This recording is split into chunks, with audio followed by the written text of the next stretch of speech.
अंतरराष्ट्रीय युवा विद्वान, जैन दर्शन में यूनिवर्सिटी टॉप व गोल्ड मेडलिस्ट, जैन सिद्धांत एवं न्याय विषयों को सरलता से समझाने वाले, यूएसए, इंग्लैंड, ऑस्ट्रेलिया आदि अनेक देशों में जैन धर्म की महती प्रभावना करने वाले, पंडित टोडरमल पुरस्कार, युवा विद्वत रत्न आदि अनेक पुरस्कारों से सम्मानित मूर्धन्य विद्वान डॉक्टर संजीव कुमार गोधा जयपुर द्वारा जानिए धर्म का मर्म।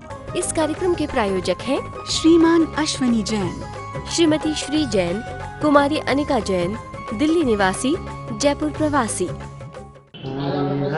सिद्ध सूर्य उपाध्याय साधु सर्व अर्थ के प्रकाशी मांगलिक उपकारी हैं। दिन को स्वरूप जाने राग दे वही जो भक्ति काय को नमाए स्तुति को जारी है। धन्य धन्य तीन हित काज सब आजे भाई कर जोड़े बारे बारे वंदना हमारी है। मंगल कल्याण सुख ऐसो हम चाहते हैं। हो मेरी ऐसी दशा जैसी तुम धारी है। हो मेरी ऐसी दशा जैसी तुम धारी है। हो मेरी ऐसी दशा जैसी तुम धारी है। क्षत्र चूड़ामणि नामक इस ग्रंथ के आधार से यहाँ रानी विजया की परिस्थितियों की चर्चा चल रही थी। प्रकरण पूरा आप लोगों के ध्यान में होगा। 5 दिन तमिलनाडु यात्रा के उपरांत आज यहाँ पुनः इस विषय को आगे बढ़ा रहे हैं। जीवनधर स्वामी जन्म के बाद में पहुँच गए राजा सेठ गंदोत्कट के पास। वहाँ बतलाया नहीं उसने अपनी पत्नी को, पत्नी का नाम था सुनंदा, और पीछे से जो रानी विजया थी वो रानी विजया आश्रम में चली गई। आश्रम में गई, वहाँ कैसी परिस्थितियाँ थी, ये परिस्थितियाँ कितनी बदल गई, कहाँ वो राजसी ठाट बाट में रहने वाली रानी और कहाँ इन प्रतिकूल परिस्थितियों में रह रही है। माने समय नहीं लगा समय बदलने में। कितना जल्दी समय बदल जाता है। हम अपने आप को ही देख करके कहते हैं अरे वो भी क्या दिन थे। कभी तो अपने पिछले दिनों के बारे में हम कहते हैं वो भी क्या दिन थे, और कभी ये कहते हैं भाई पिछले दिनों में तो हमने कितने संकट और कितने कष्ट भोगे हैं हम कह नहीं सकते। आज हम कितने ठाट बाट से रह रहे हैं। तो ये उतार चढ़ाव हमें स्वयं अपनी लाइफ में भी दिखाई देते हैं, लेकिन जितने दिखते हैं और जिन थोड़ी सी प्रतिकूलताओं में हम विचलित हो जाते हैं, प्रथमानुयुग के ये प्रसंग हमें हिम्मत दिलाने का काम करते हैं। ये प्रसंग हमें प्रेरित करते हैं कि तो तुम्हारे जिए कौन दुख है। बोलो, इन जीवों के साथ में इतने बड़े बड़े संकट आए, आपके पास में क्या तकलीफ है।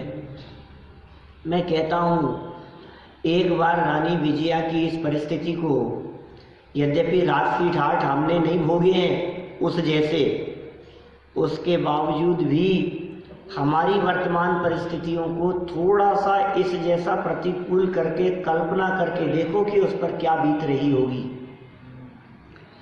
आज हम घर से बेघर हो जाएं, जंगल में चले जाएं, कब जो दिन में 3-3 बार ड्रेस बदलते हो, कपड़े बदलते हो हैं।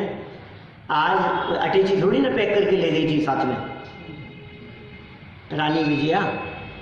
जंगल में क्या खाने की व्यवस्था, यहाँ तो हम ये सोचते हैं कि कहीं बाहर जाएं तो ऐसी व्यवस्था होनी चाहिए, इतनी अनुकूल व्यवस्था होनी चाहिए। आजकल तो यात्राएं भी 5 स्टार जैसी होने लगी हैं।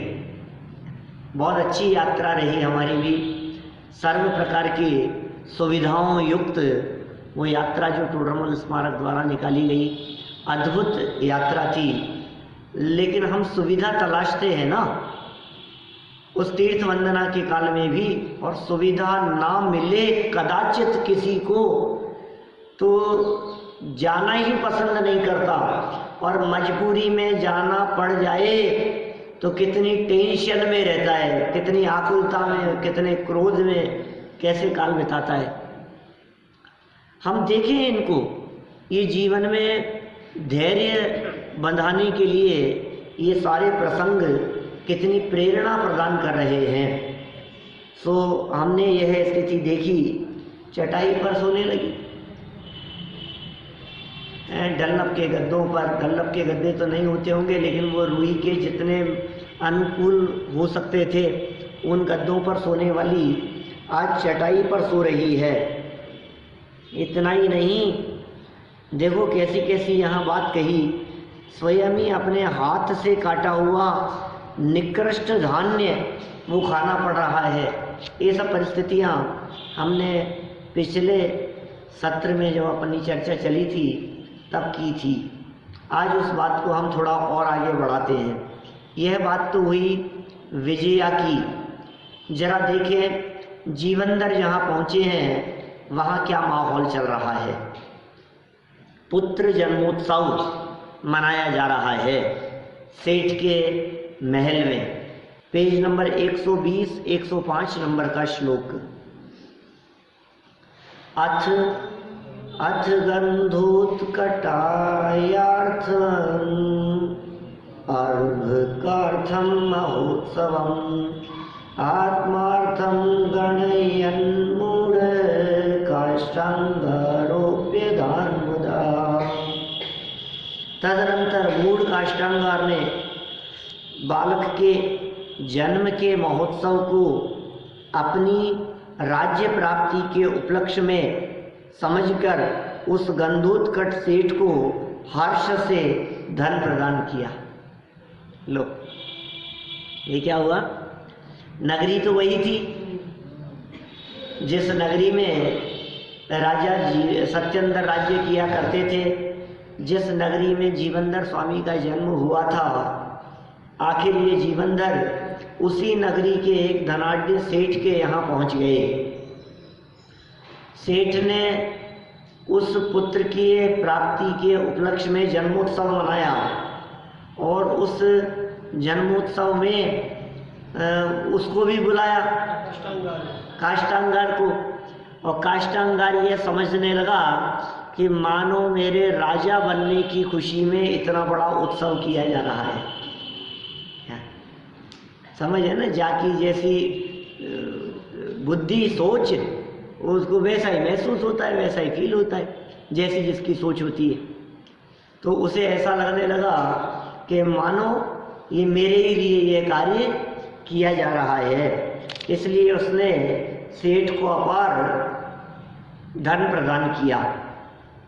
देखिए, सेठ गंधोत्कट ने पुत्र जन्म के उपलक्ष्य में जो महोत्सव मनाया, उसे मूर्ख काष्ठांगार ने अपने राजा बनने के उपलक्ष्य में समझकर सेठ गंधोत्कट को बहुत सा धन प्रदान किया।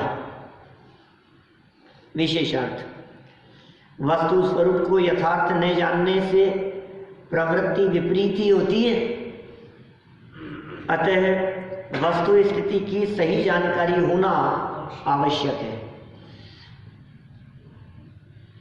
हमारे साथ नहीं होता ऐसा, कभी कभी सही बात का पता नहीं हो तो कुछ का कुछ समझ करके कुछ का कुछ हो जाता है। ये कह रहे हैं वस्तु स्थिति की सही जानकारी होना अत्यंत आवश्यक है। जीवनधर कुमार के लिए बाल मित्र जुटाना।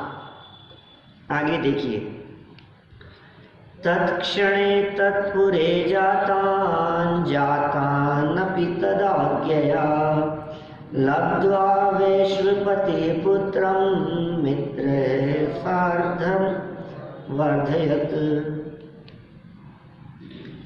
वैश्यों में प्रधान, वैश्य व्यापारी, व्यापारियों में प्रधान गंधोत्कट उस दिन उस नगर में उत्पन्न हुए बालकों को काष्ठांगार की आज्ञा से प्राप्त करके उन मित्रों के साथ पुत्र का पालन पोषण करने लगे। लो साहब, उस दिन उस पूरे नगर में जहाँ जहाँ जिन जिन बच्चों का जन्म हुआ हो, बोले सबको बुलाओ। सबको काष्ठांगार की आज्ञा से उन्होंने बुलाया, प्राप्त किया और अपने पुत्र के साथ में सबका लालन पालन वे करने लगे, मित्र हो जाएंगे उसके।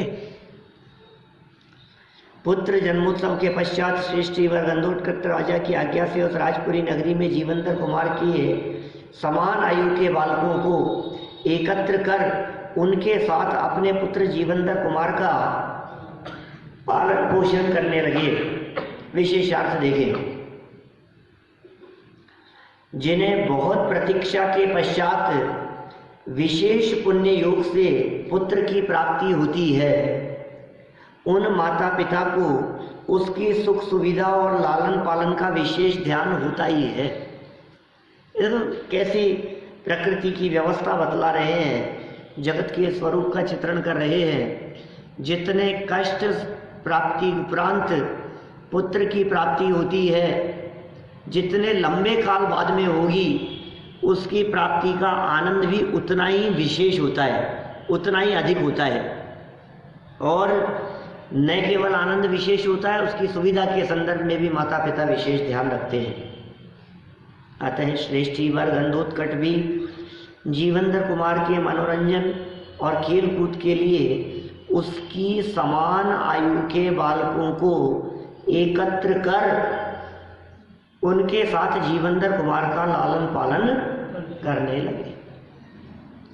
ये गंधोत्कच ने भी यह कार्य किया। सेठानी सुनंदा को स्वपुत्र की उत्पत्ति। अब नया हुआ, उसके बाद में थोड़ा काल व्यतीत हो गया। अब ये जल्दी जल्दी यदि काल नहीं बढ़ेगा तो क्या एक एक दिन बढ़ाएंगे? फिल्म देखते हैं तो आप क्या करते हैं?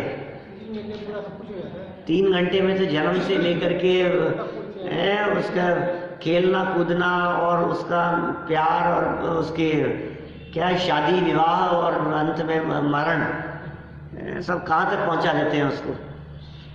तो ये यहाँ ये कह रहे हैं, सेठ सुनंदा को कुछ काल बाद में स्वयं के पुत्र की उत्पत्ति हुई।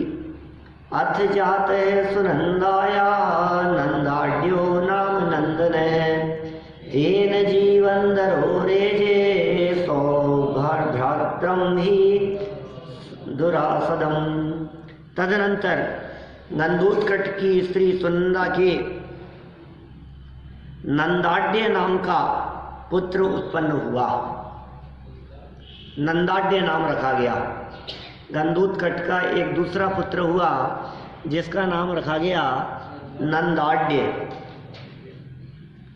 उस पुत्र से जीवंतर कुमार और शोभित होते हैं।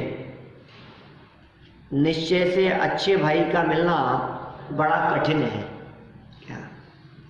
ये नंदाड्य उसका भाई हो गया और ये मिलना बड़ा कठिन होता है, क्योंकि भाई भाइयों का झगड़ा जगत में प्रसिद्ध है। भाई भाई की आपस में बनती नहीं है, भाई भाई साथ में रह नहीं पाते, क्योंकि दूसरों से तो क्या मनमुटाव होगा, संपत्ति का बंटवारा तो भाई से ही होना है। दूसरा हमारा क्या छीन लेगा, दूसरा हमसे क्या ले जाएगा, और दूसरा होता कौन है हमसे कुछ ले जाने वाला।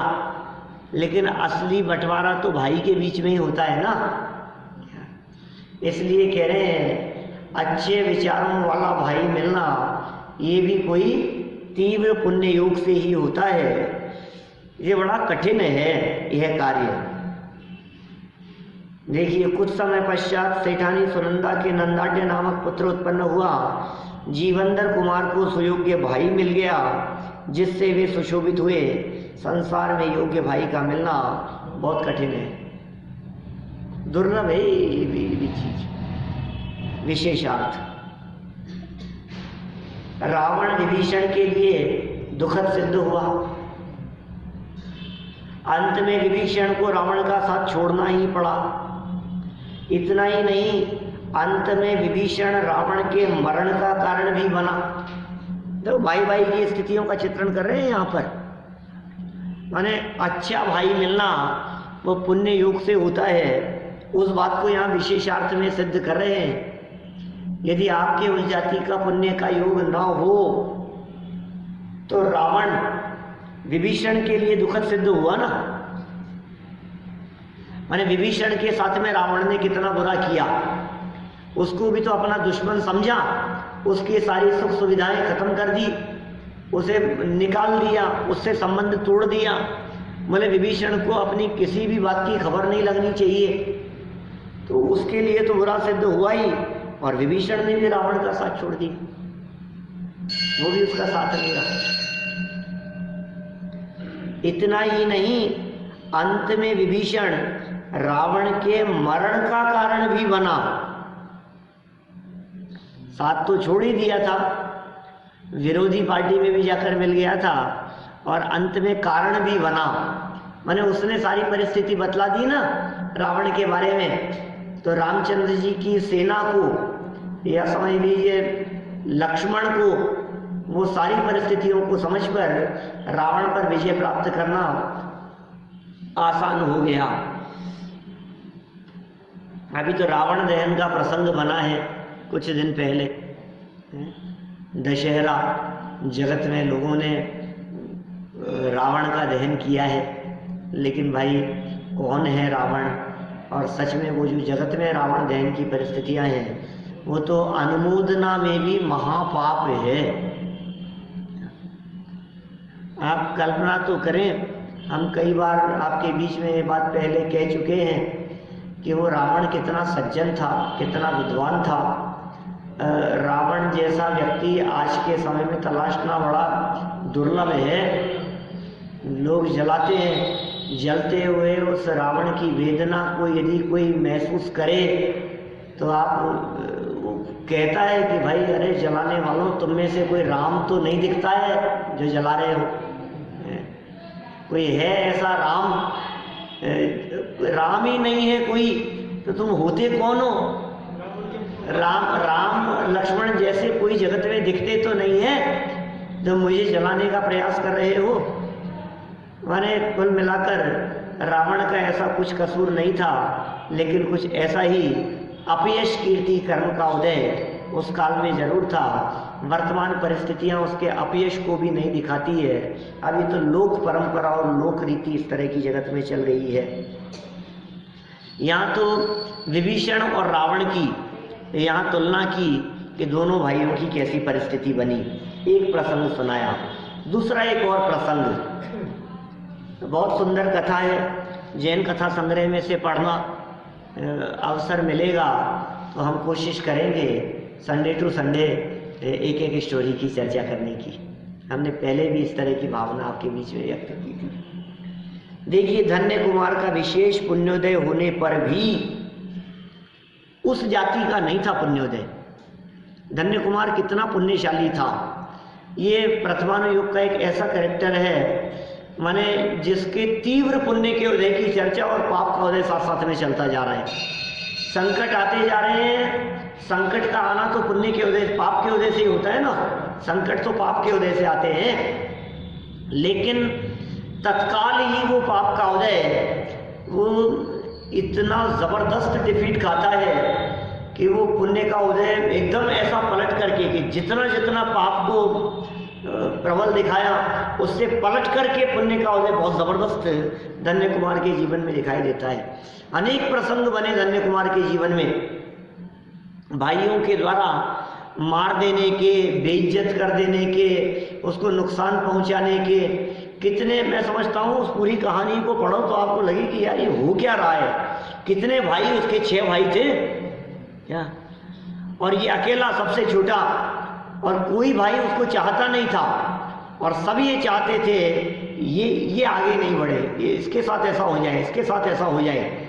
लेकिन जहाँ जहाँ परेशानी करते थे वहाँ वहाँ वो व्यक्ति आगे निकल जाता था। तो ये यहाँ कह रहे हैं, धन्य कुमार का विशेष पुण्योदय होने पर भी भाइयों के कारण माता पिता और घर को छोड़ना ही पड़ा। बोलो क्या परिस्थिति बनी। भाइयों के कारण ही माता पिता को भी छोड़ना पड़ा, घर को भी छोड़ना पड़ा। छोड़ करके निकलना पड़ा। जहाँ पहुँच गया वीरान पड़ा हुआ जंगल भी वो हरियाली हो गई वहाँ। राजा को किसी मुनिराज ने पहले कह दिया था, उन्हें पता लग गया। वो उस भाग्यशाली व्यक्ति के आने पर आपके ये काम हो जाए। क्या क्या होता है देखो आप, खेत से खजाना निकल गया। टूटी हुई खाट दे दी जिसका पाया हिलता था, उसमें रत्न निकल गए। मारने का प्रयास करो तो बच जाए। कैसा हुआ है? तो ये कह रहे हैं विशेष पुण्योदय था उसका, धन्य कुमार का। आप क्या कहेंगे? पाप का उदय था या पुण्य का उदय था धन्य कुमार के? पुण्यशाली था या पाप?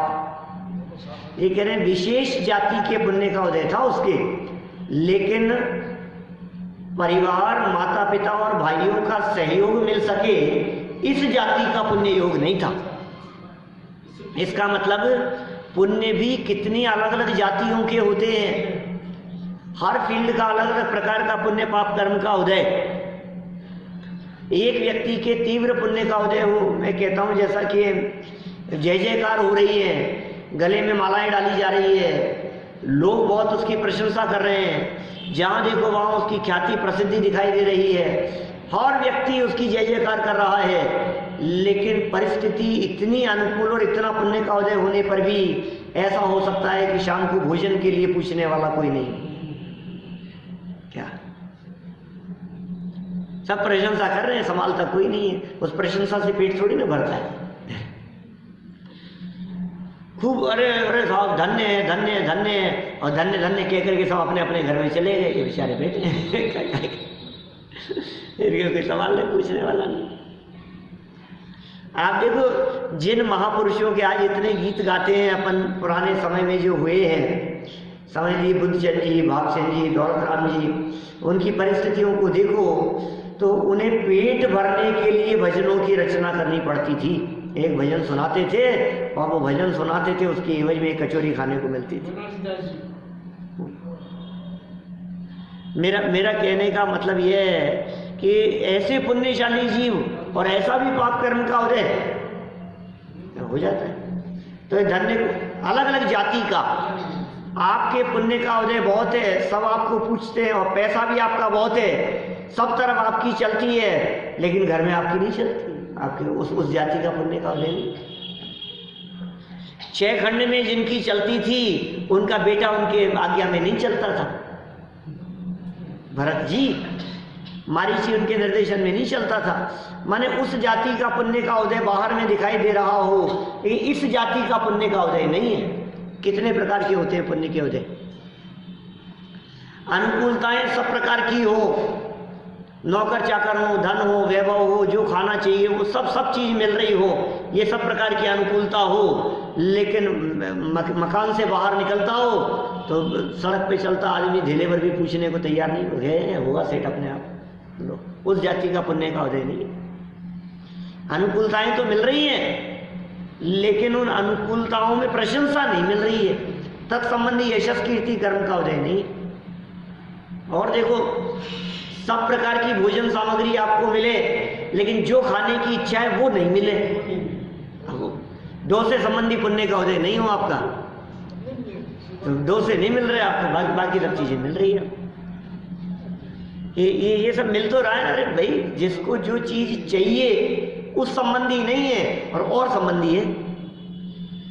सो ये यहाँ कह रहे हैं धन्य कुमार का विशेष पुण्योदय होने पर भी भाइयों के कारण माता पिता और धन को छोड़ना ही पड़ा।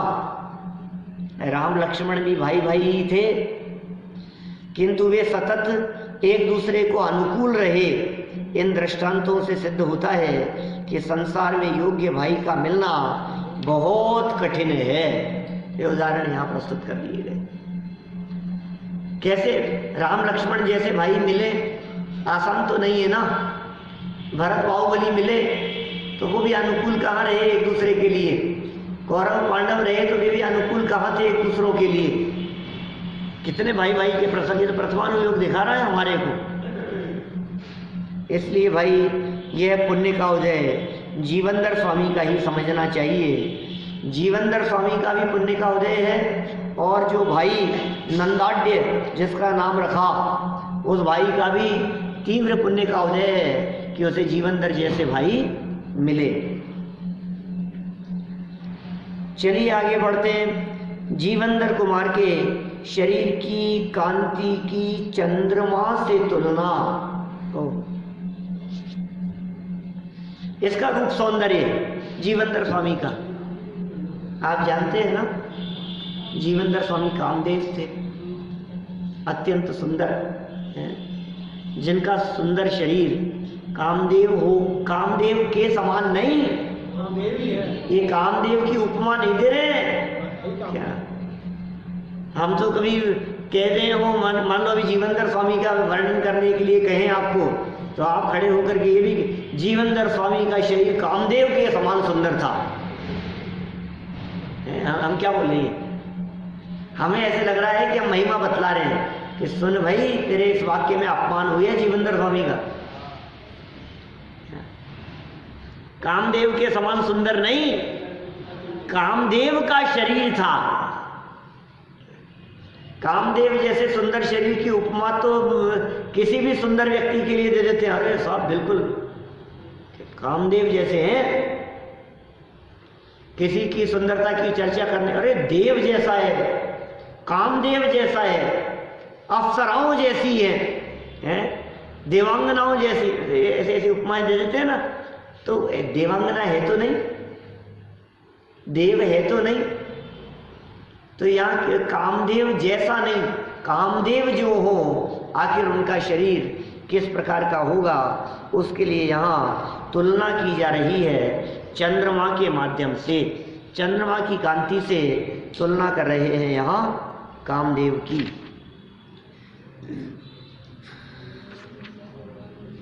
एवं सद्बंधु मित्रोय मेधमानो दिने दिने अतिशेते स्म शीतांशुम अकलंकांग भावतः। इस प्रकार श्रेष्ठ बंधु और मित्र हैं जिसके, ऐसे इन जीवनधर कुमार ने दिन प्रतिदिन बढ़ते हुए निर्दोष शरीर की कांति से चंद्रमा को जीत लिया।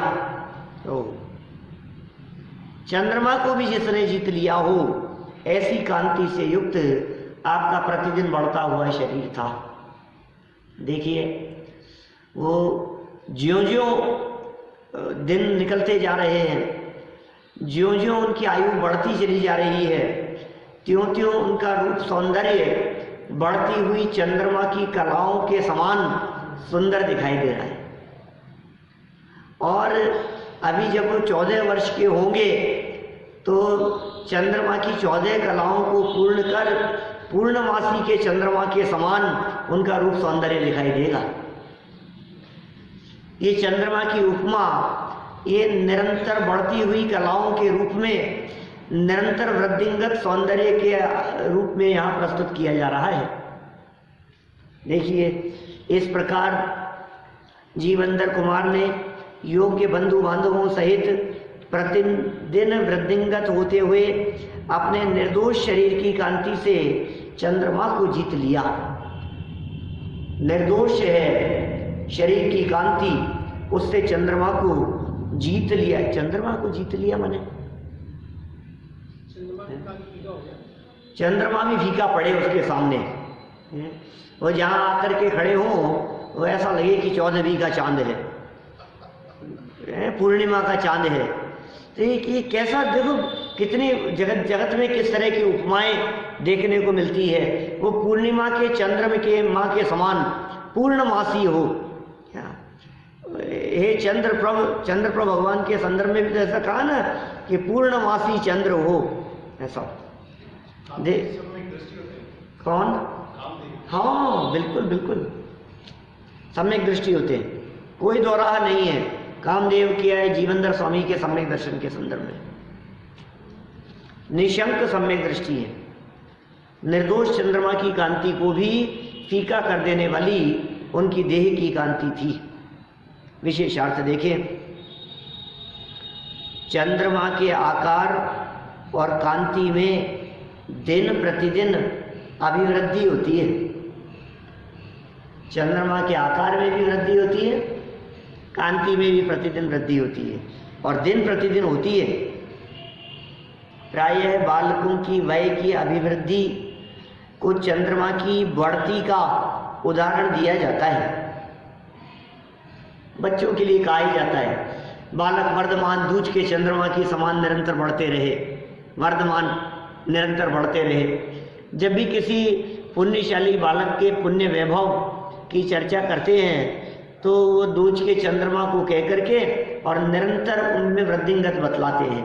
वर्धमान भी नाम रखा गया ना उनका, महावीर स्वामी का, तो महावीर स्वामी का नाम वर्धमान वे उनके बढ़ती हुई परिस्थिति को देखकर रखा गया था। देखो, प्रायः बालकों की वय की अभिवृद्धि को चंद्रमा की बढ़ती का उदाहरण दिया जाता है, किंतु चंद्रमा पर कुछ धब्बे से दिखाई देते हैं, अतः उसे निर्दोष नहीं कहा जा सकता। क्या करें, चंद्रमा की उपमा और चंद्रमा से तुलना तो कर रहे हैं, लेकिन कह रहे हैं उसे निर्दोष नहीं कहा जा सकता। पर यहाँ जीवंदर कुमार के शरीर की अभिवृद्धि निर्दोष हुई है। चंद्रमा निर्दोष नहीं है, लेकिन यह तो निर्दोष है। अतः कहा गया है कि जीवंदर कुमार की कांति ने चंद्रमा पर भी विजय प्राप्त कर ली। क्या जीवंदर कुमार की कांति चंद्रमा से भी अधिक है, ऐसा यहाँ व्यक्त कर दिया गया। देखिए, एक छंद और ले लेते हैं यहाँ, 109 नंबर का छंद, राजपुत्र जीवंदर की बाल्यावस्था। अब वो बढ़ रहे हैं, अभी छोटे थे, जन्म हुआ था, जन्म से कुछ आगे बढ़ गए, दिन प्रतिदिन बढ़ने लगे। अब बाल्यावस्था में ऐसा समझ लीजिए आप 5-7 साल के हो गए हों, ये स्थिति हो गई। ततः शैशव संभूष्णो सर्वव्यसन दूर्गे, पंचमं च वयो भेजे भाग्ये जागृति कार्यथा। 5वें वर्ष में प्रवेश किया इन्होंने। पंचमं च वयो, 5 वर्ष की बात कर रहे हैं। तदनंतर बालक अवस्था में होने वाले संपूर्ण संकटों से रहित होते हुए जीवंदर कुमार ने 5वें वर्ष की अवस्था प्राप्त की। अब 5 साल के हो गए, देखो 5 मिनट में 5 वर्ष में पहुंचा दिया। क्या कह रहे नीतिकार इस प्रसंग में? भाग्य के जागृत रहने पर कौन सी पीड़ा हो सकती है? कोई भी नहीं हो सकती। बच्चे हो गए, बड़े होने लगे धीरे धीरे, 5 साल के हो गए, तो 5 साल की अवस्था तक जो उनका काल बीता था, कितनी बार घुटने फूटे होंगे उनके, घुटने चलने में, उनके दांत निकलने में कितनी पीड़ा हुई होगी उनको। 5 साल की उम्र तक की अवस्था बच्चों के लिए अत्यंत कष्टदायक अवस्था गिनी जाती है। या हम ऐसा कह सकते हैं कि बुढ़ापे के दुखों की चर्चा तो सर्वत्र मिलती है, अर्धमृतक सम बूढ़ापनो, लेकिन जो बालपने में ज्ञान न लयो, उस बालक अवस्था के दुख, ये भी कोई वृद्धावस्था के दुखों से कम नहीं होते। बेचारा बोल नहीं सकता, अपनी बात को कह नहीं सकता, खाना उसे आवे नहीं, जो चीज़ हाथ में आ जाए, दांत निकलते हैं तो वो मुंह में चली जाए, दांत निकलते हैं तो ऐसा लगता है जैसे आप सोचो मांस को फाड़ के हड्डी निकल रही है बाहर। आप कल्पना करो, अभी तो सब दांत वाले दिख रहे हैं, मैंने वो दांत, इस बात से अंदाजा लगाया जा सकता है कि जब आपके अक्कल दाढ़ निकलती है 22-25-30 साल की उम्र में, समझ लो आप कभी, तो आपको अक्ल आ जाती है ना, वो कैसी दाढ़ होती है। एक दाढ़ आपकी निकली, ऐसा नहीं है कि उस अक्ल दाढ़ के निकलने पर तकलीफ बहुत होती है। इस कार्यक्रम के प्रायोजक हैं श्रीमान अश्वनी जैन, श्रीमती श्री जैन, कुमारी अनिका जैन, दिल्ली निवासी, जयपुर प्रवासी।